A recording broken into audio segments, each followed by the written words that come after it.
the one and only Reverend Jesse Louis Jackson, the deal maker for the disenfranchised, the power broker for the people, the shadow senator. He would say, show your love for the Reverend Jesse Louis Jackson. Come on, this is how he would start. I am somebody. I am somebody. Respect me. Protect me. Never neglect me. Keep hope alive. Keep hope alive. Reverend Jackson would say, let me hear you scream.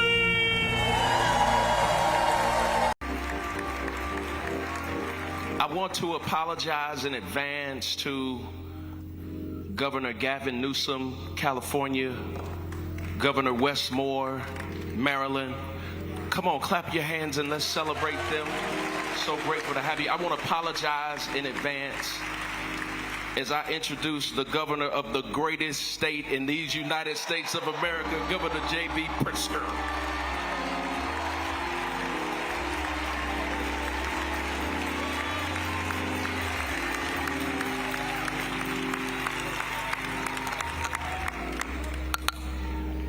You said it.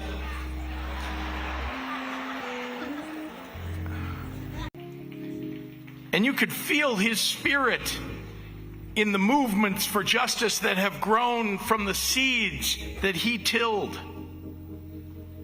Now, to the world, Jesse Jackson was an ambassador of hope for the oppressed who met with kings and queens and presidents and dictators and clergy of all the great religions.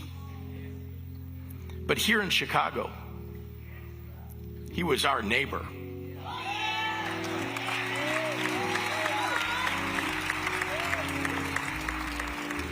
He was our friend. We were so proud. We are so proud. Here, his message of hope was one he offered in a friendly smile to the child playing in front of their home, or the tap on the shoulder for the young man looking for just a little bit of encouragement. He taught us to expand our ambitions and dare to imagine a better world, and to be kind and decent to one another. He brought enormous pride to the people of this city and this state.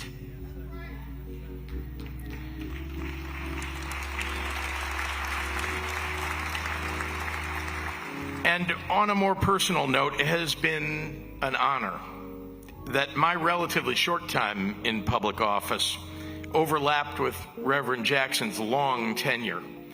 And let me assure all of those who are here today that even as his body started to fail him, the Reverend's mind remained sharp. He never failed to pull me aside at an event to ask about something in the news or offer a word of advice or encouragement. He was politically connected. He knew. He shared an affliction common to all those in this room. He loved the political game all the way to the end. And while we know that we shared him with the whole world, Reverend Jackson belonged to Chicago. And Chicago belonged to him. He was ours and we were his. One quick story. Reverend Jackson may have been the most competitive individual that I've ever met. So a few years ago, we were wrapping up a meeting on the west side of Chicago at Reverend Johnny Miller's church. And Zeke, we started talking about football. And at the time, Lamar Jackson was on his way to becoming the MVP of the National Football League. And I looked at Reverend and I said, now there's a Jackson that's really making a name for himself. And you know, Reverend did not like that. And he looked at me and he said, you know, I played that position. And he said, you know, I was better than Lamar Jackson. Z, true story. He said, he might be taller, faster, and stronger, but I'm better than him. And I said, Reverend, well, that doesn't leave too many more categories to determine greatness. And I said, in all seriousness, what makes you better? He said, because of my instincts. See, in sports, you hear about how athletes have a good feel for the game. Something innate that can't be coached, that allows them to read the field and make split-second decisions that ultimately position their team to win. The Reverend will be remembered certainly as an incredible oratory champion, but to the people in Chicago, we knew him as a brilliant strategist, a master negotiator, an organizing savant. His instincts. See, he didn't shy away from the painful realities of racism and hatred, but he had a God-given ability to bring people in, to encourage them in, and to enlist them into the fight of our collective liberation. It was his instincts that understood that labor and faith were one and the same, as Dr. King prophesied. It was his instincts to stand up against school closures and the shuttering of mental health clinics. It was his instincts that led protests down Michigan Avenue when a boy's life was taken by a police officer and then government decided to cover it up. It was his instincts. It was his instincts to run in 84 and 88, but not in 92, to make way for somebody in the deep South and a brother on the South Side to become president of these United States. It was his instincts. See, I had the privilege to accompany Reverend to Selma one year, and while we were there, he recounted the days and weeks that were spent organizing to get folks to walk with them across the Edmund Pettus Bridge. And he said, now that history has proven us to be right, he said that everybody and their mama was on that bridge. But he knew the struggle from going town to town, and he was calling people out of isolation and into community, understanding that the bridge is a symbol that burdens all of us.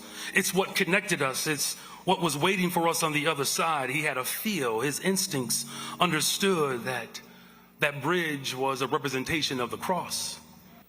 In one of my most triumphant moments, he's running for president, 1988. We trying to beat the Lakers. We trying to dethrone the Lakers. My father-in-law, Gordon Kendall, is head of Secret Service for the family. We get a call, midnight, 1 in the morning. Hey, I'm coming to the game. I said, how you gonna get to the game? You gotta, you running for president. People, no, I'm coming to. Who just said he was the most popular man in the world in 1988? Who just said that? Was that you? 1988, he's the most popular man in the world, and he coming to my game.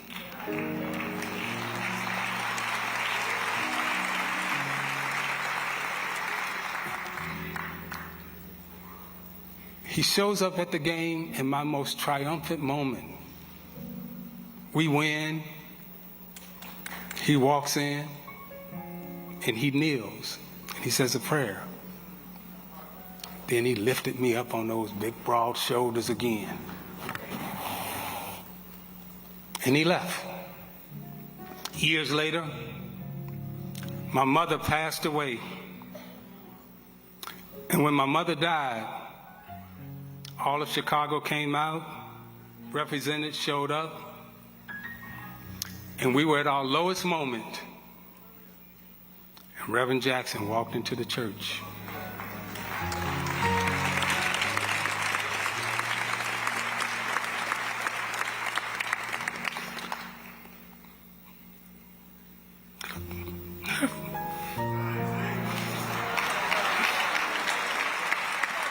I remember sitting there with my brothers and sisters. And it was like this man.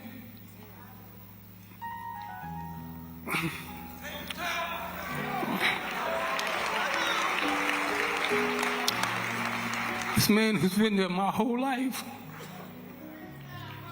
When we didn't know what to say, what to do on that day. We had no words from my mama. That man walked up to the stage and said, I got this.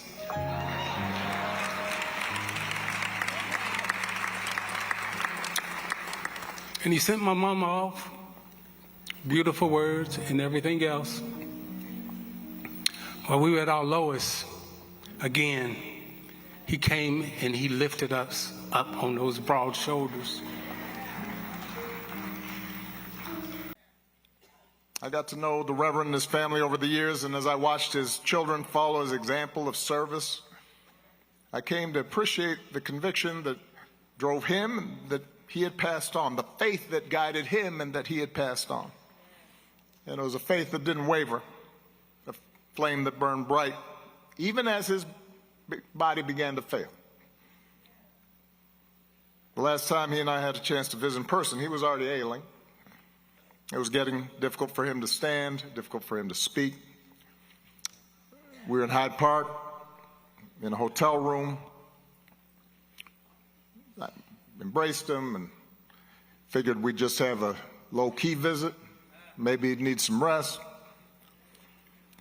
And he starts coming up with this project and this initiative and issues I needed to look into.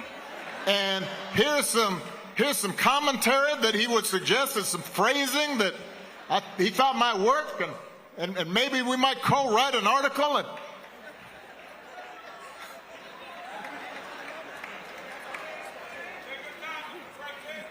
And listening to him, I couldn't help smiling. Because it took me back.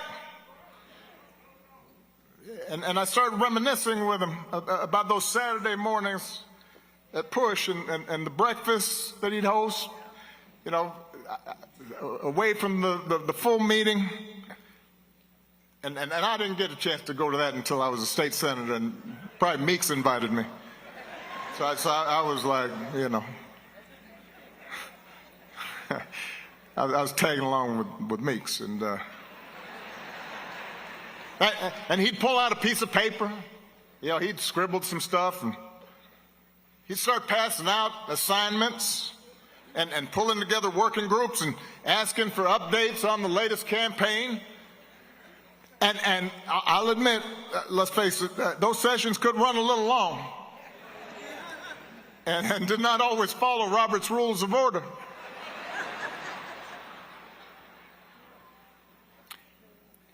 But when Jesse called your name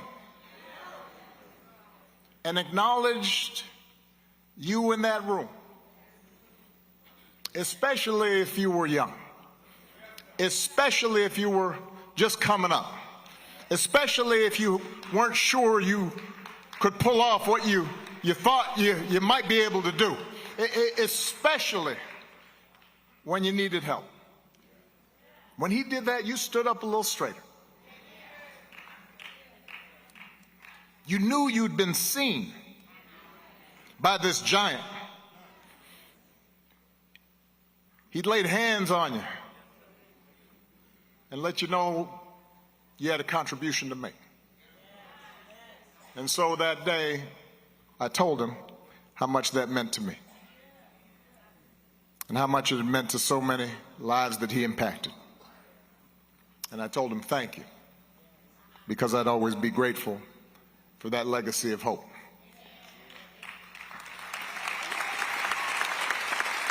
I know I've gone long. It was going to be much shorter until Isiah spoke. I figure if a Detroit Piston can take up this much time,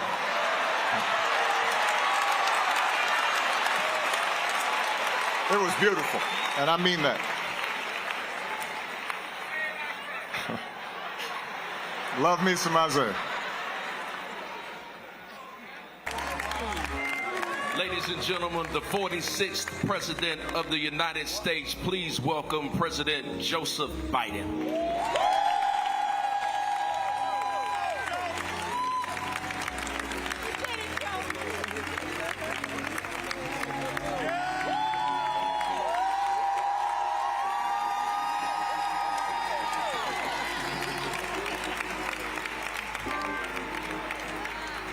Thank you. I think that clock is broken.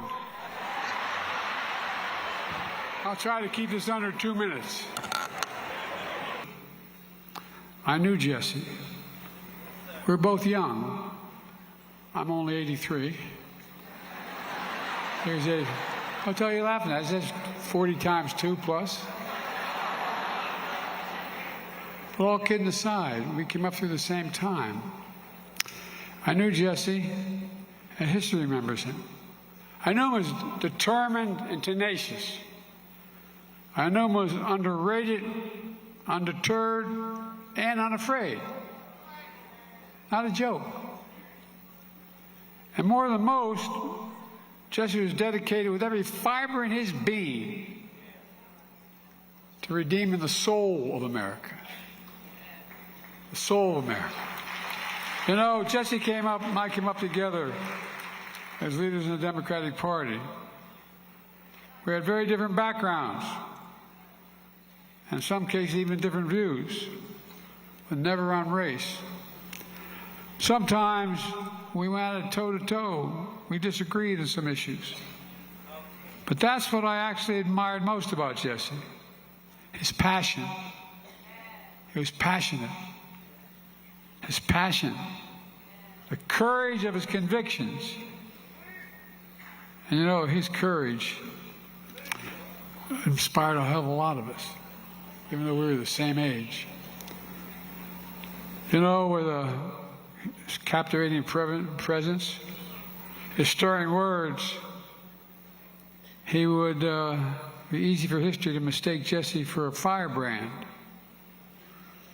I think they'd get it wrong. Jesse certainly created his fair share of good trouble. But through decades of service, Jesse's abiding message was one of unity. That's what he talked about. Through decades of service, Jesse's abiding message of unity moved people in the right direction. Above all, he always sought common ground. As I listened and thought about, everyone quoted the slogan of Reverend Jackson.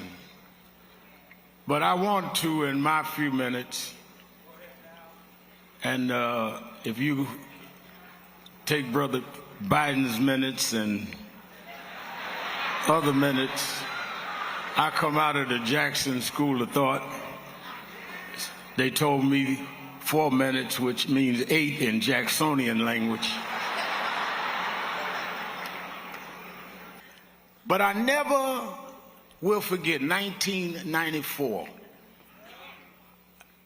We went to Dakar, Senegal, and James Meeks and Jesse Jr. and I had dinner with him that night. And that's where he said, Al, Meeks, Jesse Jr., y'all are my disciples. And we said, disciples? And for years, we joked each other. I'd cover the room, and Junior say, here's disciple number 1, and Meeks. But discipleship meant you carried forth the vision. It's been an honor to know all of you. But I want to say something, highly personal tonight. I came to truly love Jesse Jackson. And we had more in common than he thought. We were both 2 guys who were born to single mothers living in the South. And so I got to watch this guy, and frankly, the first time we met was at the 20th anniversary of the celebration of the integration of Little Rock Central High School. And some young people may not even know why that's important. But in the 1920s, that school was voted the most beautiful high school in America. During the whole time I was governor of Arkansas, that one school accounted for 25% of our merit scholars. You could go there and study Latin and Greek. which was a pretty big deal out in the country, in addition to all the science and math. So they were celebrating the 20th anniversary, and Jesse showed up to help them. But he was always asking himself, what can we use the observation of a past victory for to get something done today? So, by the late 70s, all these medium-sized and little towns in the middle of the country were being flooded with drugs. All these folks were facing more vigorous law enforcement on the coast, but they were coming in. And I kept thinking, I know Jesse Jackson's going to know this, and he's going to say something. And I just want to be there. And I was a 29-year-old attorney general. And Hillary, a Chicago girl, was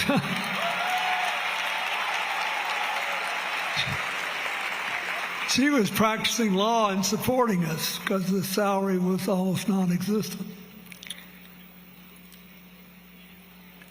So Jesse gets up in front of this crowd of kids, and their eyes were big as dollars. And he said, you owe a lot to the Little Rock Nine who integrated this school. You owe a lot to Daisy Bates and the other people who supported them. You owe a lot to the people who were there long before them.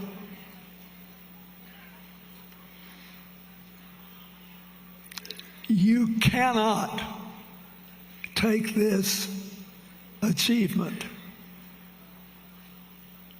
and throw it away on drugs. And then he said, I'll never forget it. And I thought, where are all the conservatives when you need them to cheer? Jesse Jackson looked at these kids and he said, you have to open your brains, not your veins. And I thought to myself, no matter how long I live and stay in politics, I may never have a single line that's that good. I don't think I've ever told anybody this. When the Congress was trying to run me out, and I was in that big impeachment fight, Jesse called me one night in the White House. I thought he was calling me. He said, I don't want to talk to you. I want you to go get Chelsea. Now keep in mind, he's got all this other stuff going on. We got all this stuff. He called me to talk to my daughter to make sure she had her head in the game. And he prayed with her on the phone. And you know, a lot of people, it would never even have occurred to them to do that. So I'm here more as a friend than a former president. He was my friend when I needed him. And I ask you to ask yourself how you can do more by being a better friend and a more effective one. God bless you and thank you. Good afternoon, everyone. Mrs. Jackie, and to the entire Jackson family, on behalf of Doug and my family, we pray with you as we did a couple weeks ago in your home, and we thank you. I thank you. You know, so let me just say, I predicted a lot about what's happening right now.